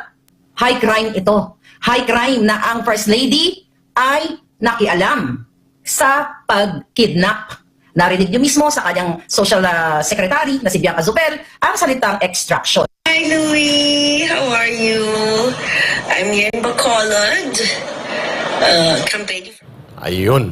Mga kababayan, malinaw po na kailangan natin ditong balikan ito, Atty. Glenn Chong, because you were exposing two actually. Ang isa hindi mo pa pinangalanan na how Lisa has the penchant, Lisa Araneta Marcos, the penchant to manipulate people, manipulate and abuse her connections with government institutions and agencies. Now nakita natin ito hindi lang sa eleksyon na ginawa niya 2 high crimes of violation of election laws na dapat managot sila ng kanyang asawa according to your assertion. Now, how do you react? Pinakialaman pati ang Intelligence Service of the Armed Forces of the Philippines, no less than Bianca Zubel, I think anak ito ni Inigo Zubel, na kaibigan nila, na social secretary, nagko-confirm that Lisa and them are into an operation at ang cover nila, kaso, laban sa nanay ng mga bata na tinarget nilang dukutin, quote-unquote, according to Maharlika, from Turkey, Atty. Glenn Chong. Unang-una, let's put this in the right perspective, context. Itong kaso laban kay distressed mother. We call her distressed mother. Apparently, itong family distressed mother, they come from a town in Leyte. Where galing doon din yung tatay ko. So magkakakilala-kilala yan sila. Then one day, yung pinsan ni distressed mother called me and she said na yung kaso daw na final is to remove the parental custody from distressed mother para mapunta kay Francis Chua. Yung contractor. Oo. Yung contractor, ito yung anak ng may-ari ng Mac Builders sa Ormoc City. One of the biggest construction companies in now we know. Region 8. Kilala ko yan kasi yung pamilya ko may construction company din kami. So we go around the same circles. So ito yun sila Mac Builders. Mac Builders. Oo. And then, ang sabi ng pinsan ni distressed mother, pumunta doon sa tatay nila. May mga taong pumunta doon at pinapipirma siya ng dokumento. Itong nanay. Yung father ni nanay. Yung father ni distressed mother, pinapapirma ng dokumento na sira ulo yung anak niya. Oh. So, apparently, yun ang ginamit nila sa korte para the court will rule in favor of Francis And Chua. do you believe that these operations was hatched by Lisa? No. Ang operation later on. Oh, Ito yung kaso na, ito muna yung kaso because this has a bearing with my comment. Go. So, minanipula nila sa korte. It appears to be that minanipula nila and the korte acted in favor kay Francis Chua at binigyan niya ng parental custody because pumirma nga ng tatay ni distressed mother na siraulo siya. So, dito yung manipulation. Okay, But go. of course, the judge is not aware of that, I suppose. So, ito na, meron ng court order. Ito yung ginamit ni Lisa Marcos para i-push yung asawa ni Teddy Boy Locsin, na i-push yung asawa niya na tulungan yung si Francis Chua. This was before naging nadeklarang winner ang kanyang husband. No, I refuse to call Mr. Marcos president. He was declared the winner in the 2022 election. That's factual. But the Siya yung mandate is nadeklara. questionable. Pero hindi ko siya tatawagin presidente kasi nga may improper meeting minanipula ni Lisa Marcos That throws a big question mark on his mandate. Yes. So, nung naging naupo na sila sa pwesto, ito na, nagpadala na ng extraction team. Nagpadala ng extraction team si Lisa Marcos composed of ISAFP agents doon sa Istanbul, sa Turkey.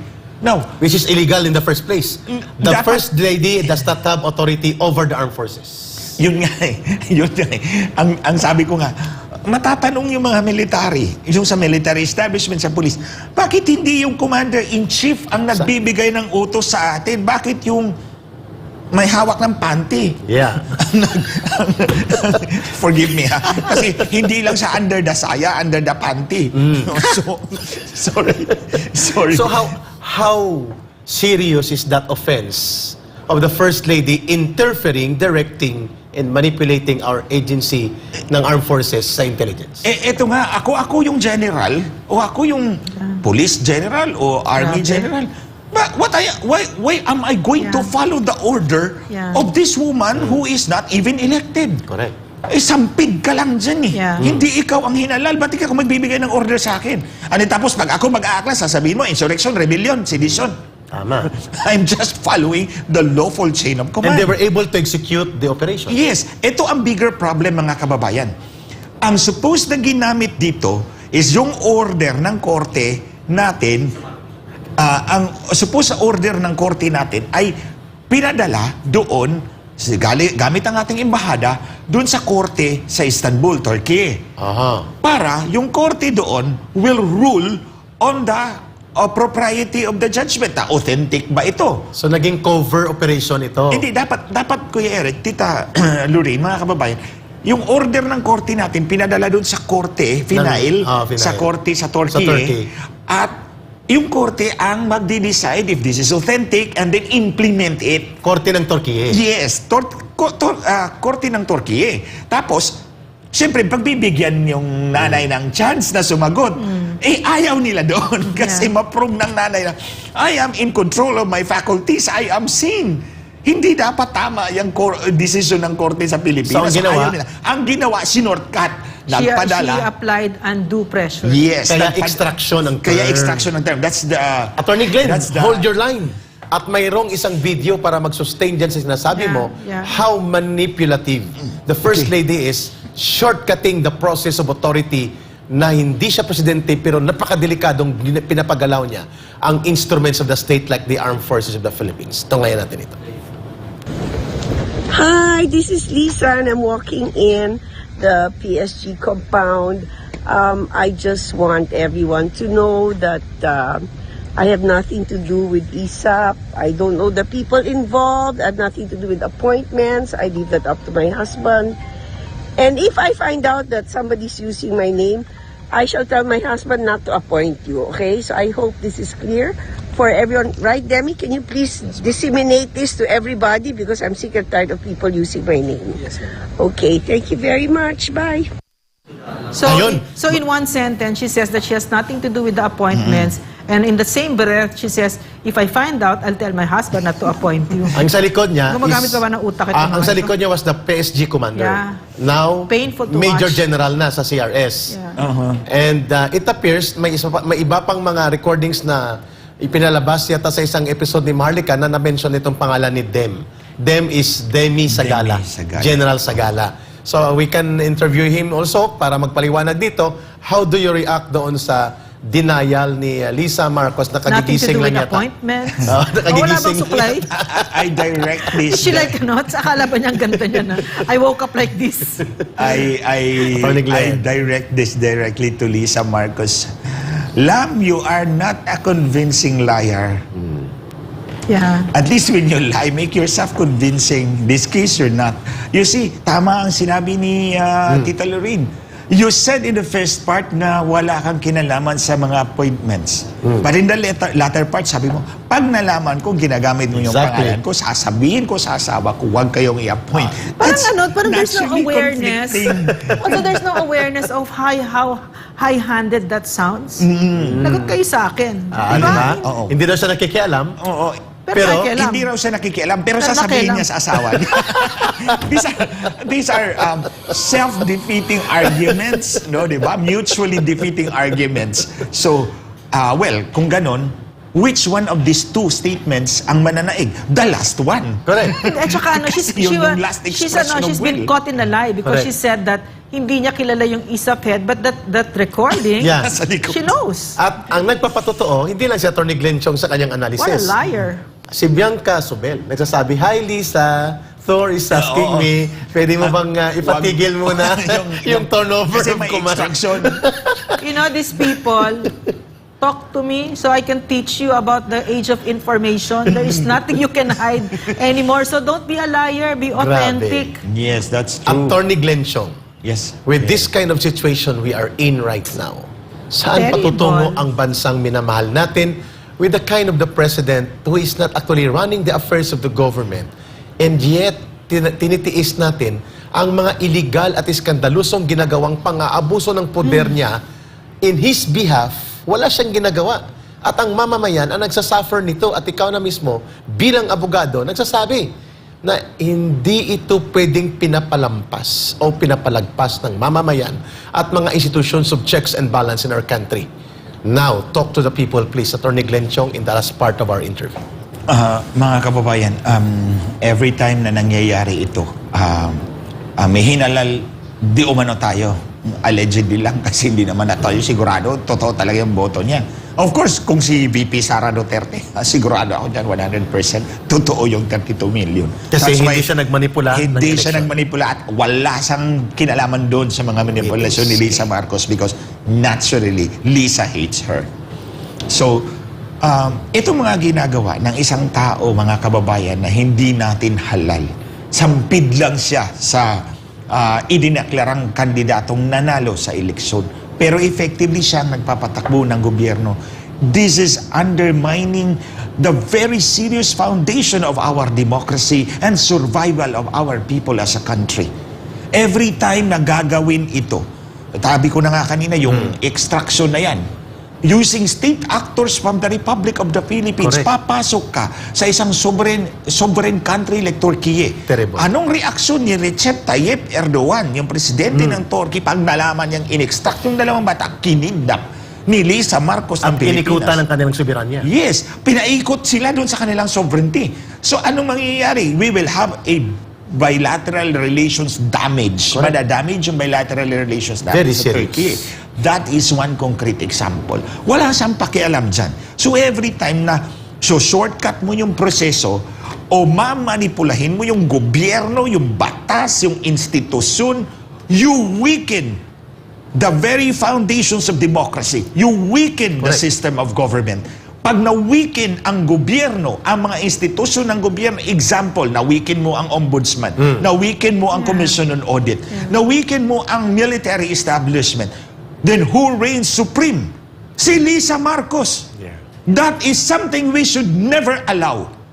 Because as free-thinking Filipinos, we have dignity, we have the right to fight for our future, Correct. for our country. At in no small measure, tayong lahat may sakripisyo. Si Tita Lorraine, si Kuya Eric, they suffered too. Remember, they were detained in the House of I have a question. Representatives. I have a Yes. question. People will say that you're saying this because you didn't get a job. Diba? So, Go ahead. why then, and you know how vengeful this this government is, at yung paninikil, and how they're going to do everything to make you pay for what you're saying now. Yeah. And yet you're talking. Why? Tita Lorraine, the biggest proof I can give you, mga kababayan, that I don't need a job. Yeah. My family's wealth is enough for me to live 3 lifetimes comfortably. Wow, sana all. Hindi po ako nagmamayabang. It Just means kidding. you don't I'm live. kidding. Yeah. You don't live out of public funds. Yes. And you don't need that kind of Tunay position. ko dyan, Kuya Eric, Tita Yeah. Lorraine, is hindi ko siningil si Marcos ng 6 na taon. Yes. Na nagtrabaho ako sa Pro bono. kanila. Pro bono, as in walang acceptance fee, walang retainer, as in gratis itamore. And parang your track record talaga will speak for itself. Correct. Yung to clean our elections, it has been your advocacy even though even for years already Yeah, now, di ba? correct. And why is that? Yeah. Why is Tita, that? remember, good you point that out. In social media, I could have monetized my Facebook account. Yes. True. I could have earned a lot. Alam ng mga kababayan natin to, yung mga nagfa-follow sa akin, minimum 100,000 Yes. nanonood sa akin pag nalilive ako. Maraming pera yun. But I did not because I didn't want to give Smartmatic that chance to accuse me na he's living off by fighting Yeah. us. And Yeah. you're risking your life and career, Yes. your profession as a lawyer, your safety and comfort as a person by exposing the high crimes of election crimes na nakumit na mag-asawang ito.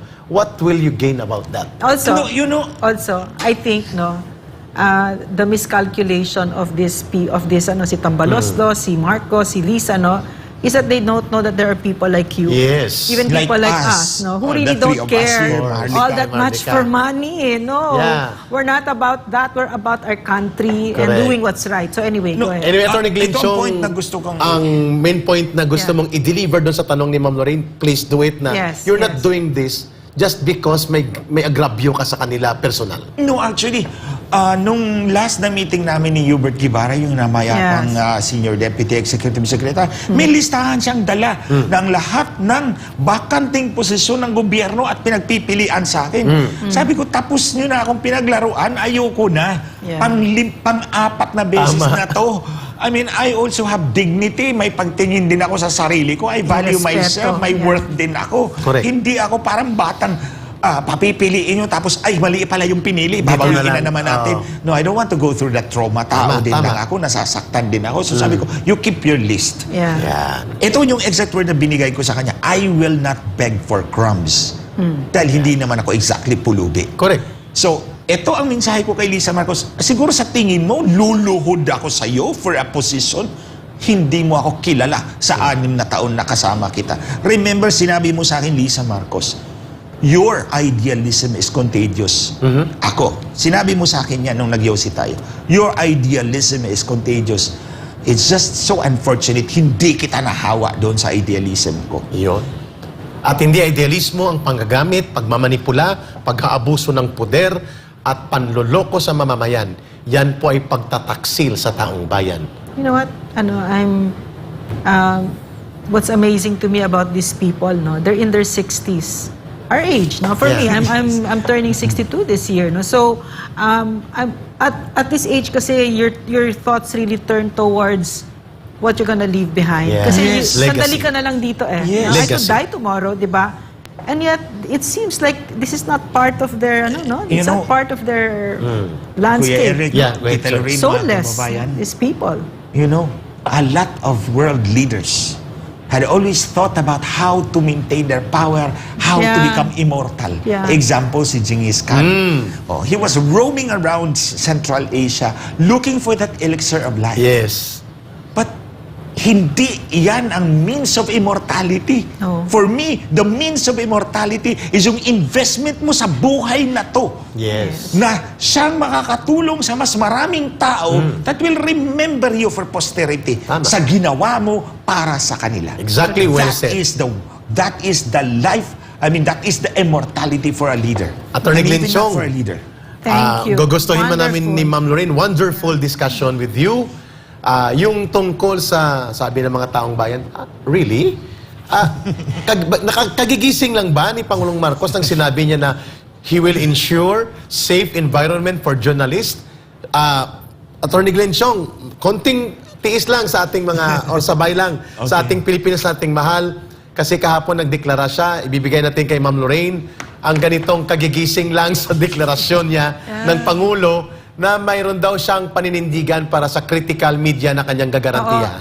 Ang ibabasa ko dito, paki-flash mamaya, ay ang magbabasa nito ay ako na naging biktima ng panggigipit ng Marcos administration na pinapatahimik kami. Yes. At ang nagbabasa nito ay parte ng SMNI na ngayon ay talagang isinupil ng walang kahihiyan na administrasyon na ito. Go ahead, Ma'am Okay, so Lorraine. this president declares a free and safe environment daw for journalists under bagoong Pilipinas. Okay? Go. Marcos declared on Monday to provide a free and safe environment for journalists in the Philippines as envisioned under the Bagoong Pilipinas campaign of the administration. He also committed to defend press freedom. Wow. Wow, did you hear him, Eric? When Press we were being freedom, detained my foot. and to bring justice. Although the PT forms, through the PT forms, the members of the press who were slain in line of their noble duty to the Filipino people and the Philippines. Quote, under the banner of a Bagoong Pilipinas, we are steadfast in adhering to our shared mission of advancing the welfare of the Filipinos and nurturing a truly free and safe environment for all journalists. Really? Wow! Declamation contest para din siya magaling. Marcos was the guest honor during the FOCAP. No? My goodness. Wow, Attorney it's Glenn really Chong. amazing. Ma'am Lorraine, isa lang po ang Words. challenge ng taong Just bayan sa iyo. words. Again. Tanggalin po ninyo Pangulong Marcos Jr. Kung totoo ka sa sinasabi mo ito, hindi pang declamation contest at pang oratorical contest.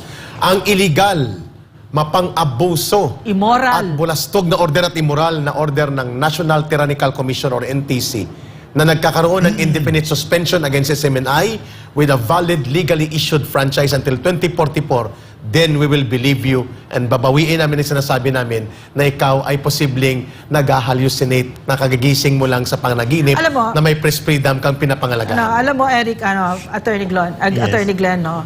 Ginagaya kasi niya yung tatay niya, na pasista din. Na ang unang ginawa ay yung pagsupil no, sa press freedom. Oo. But unfortunately, he doesn't have the brains of his father. Yes, Yan ang malayo. at least with the old Marcos, no, there was IRRI, that sort of thing, di ba? But with him, he's a watered down version of his father. No, he doesn't even come close to his father, and he has the bloody gall to play the playbook of his father. No? Yeah. My God. At Attorney Glenn Chong, bilang huling tanong namin at reaksyon mo dito, ang pangliligwak, ang paggamit ng kapangyarihan ng kanyang pinsan, pang-aabuso, pangbabastos, sa totoong medyang nagtatanggol ng kapayapaan, demokrasya at nation building like SMNI, ginipit pati si Pastor Kibuloy, binalahura ang ating mga mamamayan na nakikinig dito sa SMNI at sa mga programa nito, and yet the President... Pinatahimik ang press, Eric. Ang press freedom, ang press ay kung hindi man... Nakakabingi ang katahimikan ng press ngayon. Dahil pinususyonan na nila. Kung hindi nila pinususyonan sa pera, pinususyonan ng influence at ng Takot. pressure at takot.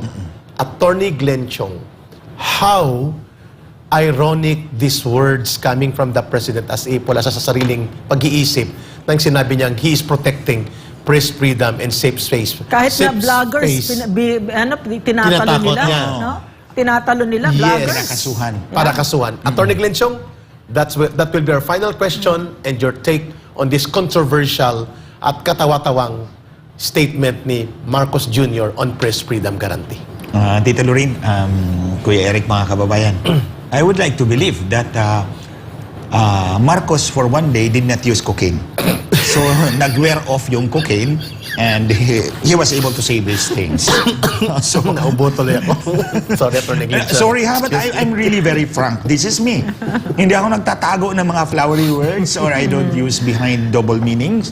Yeah. Prangka ako magsasabi. Kaya nga, sinabi ko ito, hindi ito under the saya lang. Ayaw niya magpa-drug test, di maniniwalang Yes, tao sa exactly. ganyang proof. Beside, yung pinalabas ni Maharlika na papeles, Yes, which solid. President Duterte confirmed na nakita Yes. ko yan. And even the investigator Yes, and agent willing. provides willing to testify. Willing to testify. And then, on the other hand, Marcos is so deafeningly silent about it. Is not lifting a finger to counter this evidence. What can you make out of it? A reasonable conclusion yan. Kaya nga sabi ko, I would like to believe na hindi siya gumamit ng cocaine for one day and then Dahil he sa was able statement to na to. talk some sense like this. Although alam natin na it is exactly diametrically opposite to what is actually happening on the ground. True. Oh, si Tita Lorraine, si Kuya Eric, at many other bloggers pinagkakaswan. On the other hand, ang media, mainstream media, na, which is more pervasive, tahimik. And you do not need to look further from the truth because yung rally, hindi man lang kinaber. Blackout. That's a big event. Yeah, news blackout. Oh, hindi man lang kinaber. So, yun nga, sometimes naiisip ko is the mainstream media really entitled to protection like what is envisioned in the Constitution kung ganito ang klase ng mainstream Correct. media natin? I'd rather shift the protection to online media, Thank you. social media. Thank you, Atty. Glenn. And going to SMNI, ang hindi talaga mawala-wala sa isipan ko, nung panahon na nagkampanya Yes, si Marcos, isa pa yun. when no mainstream media was willing to cover him. At minumura siya. Ang minumura siya. Sino bang nagbigay ng platform, mga kababayan? Alam nyo yan, ang nagbigay ng platform si SMNI lang. Exactly, sila At si Pastor. Pastor Kibuloy Ingrato. gumastos. Ingrato. Wala kang gumastos. utang na loob. Yes. Actually, merong sinabi niyan si Rigoberto Tiglao Yeah. the other day, yung Sa sa column. column niya, na What did he say? sinabi niya na ang hindi mapatawad-tawad, more or less like this, ang hindi mapatawad-tawad ng Pilipino, hindi katanggap-tanggap ng Pilipino, ay yung taong walang utang na loob. Correct. Yes. May asal tayo. And Atty. Glenn Chong, maagaw lang kita ng briefly, please. Yes. Yung utang na loob na yan, kung paano nila bastusin ang mga Duterte, na ipinalibing ang ama niya, walang nakagawang pangulo na itinaya ang kanyang posisyon sa gitna ng daluyong Yes. ng galit sa diktadura sa ama mo, pinalubong, no, pinalibing, binigyan ng Nailunggo libing. tuloy, my goodness.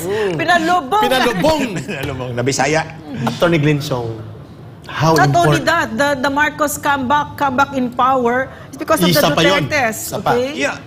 You know what? Tingnan natin dito. Walang utang na loob. Political capital ni Go ahead. President Duterte Go ang ahead. tinaya niya dyan. Imagine kung gaano karami ang babatikos kay President Duterte. Ito may abante, nilangaw daw yung rally. Yan ang sinasabi ng Atty. Glenn Chong.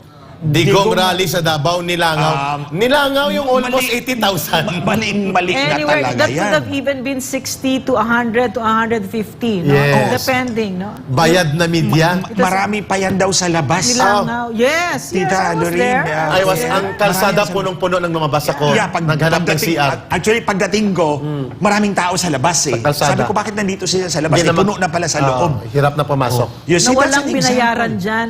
That's Wala. an example, mga kababayan.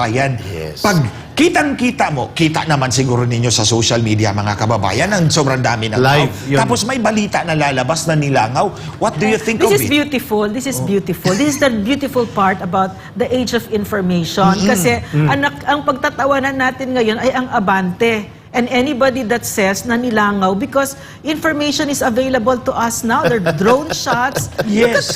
Look at that. And And I was there. it was live online. Tsaka Yeah, siksik-luglug yan eh. Yes. Siksik-luglug yan. Bitaw. Oh, Yeah. Mga kababayan, alam nyo, Abante, palitan nyo na yung pangalan nyo, atras na lang. Atras.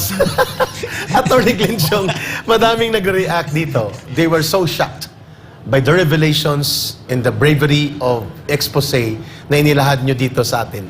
definitely this will not be the last that will be part. Can I mixing it a little Go bit, ahead, ma'am. Eric, no? Yung ridiculous statements of Bongbong Marcos about Press freedom. press freedom was because he said it in front of the FOCAP. Mga kababayan, ang Foreign- FOCAP foreigners. ay Foreign Correspondents Association of True. the Philippines. So, mga banyaga ito. So, itong tuta ng kano na ito, pumaporma lang yan. No, pero wala siyang pakialam na nakakahiya yung sinasabi niya. Wala siyang pakialam na nakikinig tayo. Yes. Kumbaga, that metaphor there is itong parang yung asawa niya na sige nagpa-party ng ostentatious na bonggang party kada linggo kahit na ang kapitbahay nila ay mga slum area. Correct. Wala silang pakialam, walang delikadesa. At weekly, bago punain dito, Atty. Glenn Chong, ay halos 2 milyon ang worth ng fireworks. Imagine.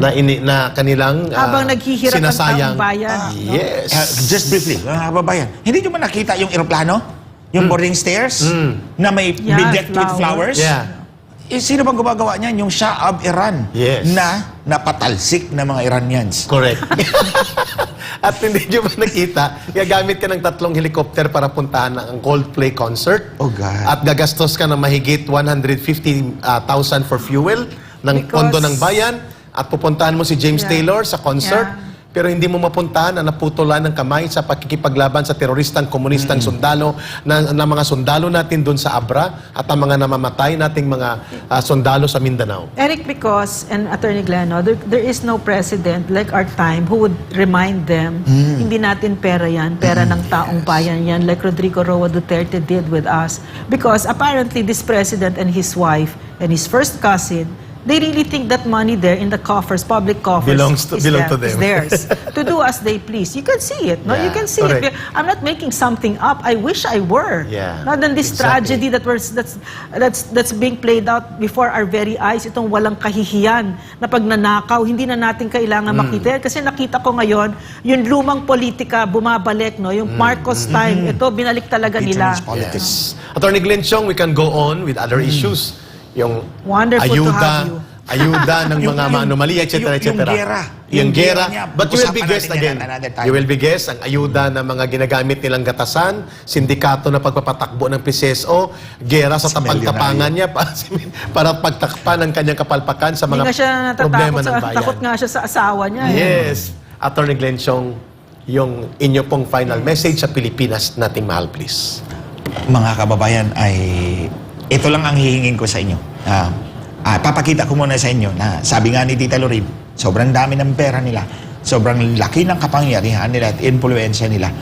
Pero merong 3 tao sa harap ninyo ngayon. Meron pa isang nanonood Yes. na hindi kayang bayaran, hindi kayang takutin ng pera at influensya nila. Tama. That's Tita Lorraine, si Kuya Eric, si Maharlika Maharlika. behind the scenes, and me, and many others. Yes. Now, nangyayari lang to mga kababayan.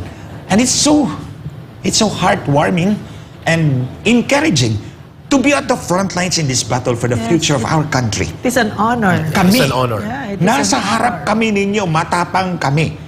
Matapang naman kami because we know that you are by our back and Exactly. by our side. Tama. Yes. Huwag nyo kaming iwan dahil ang laban na to ay laban ng bawat Pilipino for you and me. Ayun. Nasa kamay natin lahat ang kapangyarihan para bago ang takbo ng buhay ng bawat Pilipino. Maraming Salamat, salamat. Attorney Ma'am, go ahead. Glenn, yeah. Our usual thanks to Attorney Glenn Chong, ma'am, in your thank final you. word. Thank you, Attorney, for fighting with us, Tita, thank the you. good fight. Patatawarin kita, kakatawag mo sa akin ng tita. You didn't correct Diyan, hindi me. man lang hate. Dapat ate, no? Sige, ate. Ate Lorraine. Okay, Ate Lorraine. From now on, I will But remember thank that you. and hindi ko na makakalimutan. Ate Lorraine. Thank you so much Ate for Lorraine. lending voice and for fighting with us the good fight. Yeah. Our country is so much worth it. Ang totoong kapangyarihan magmumula sa taong bayan, ang poder at otoridad ng sino man sa gobyerno, including the President, nagbibigay taong bayan, ang naglilika ng kasaysayan, mamamayan.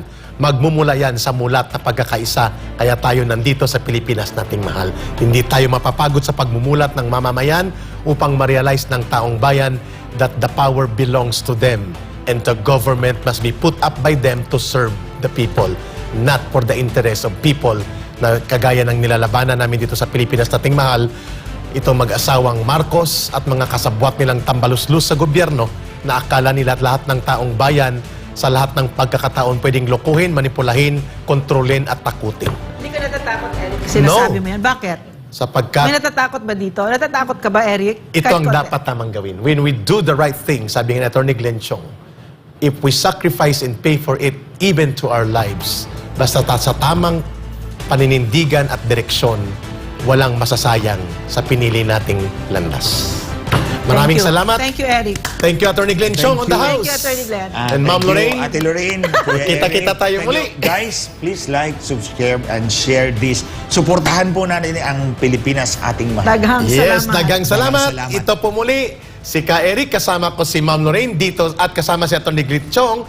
At sabay-sabay kami dito sa Pilipinas nating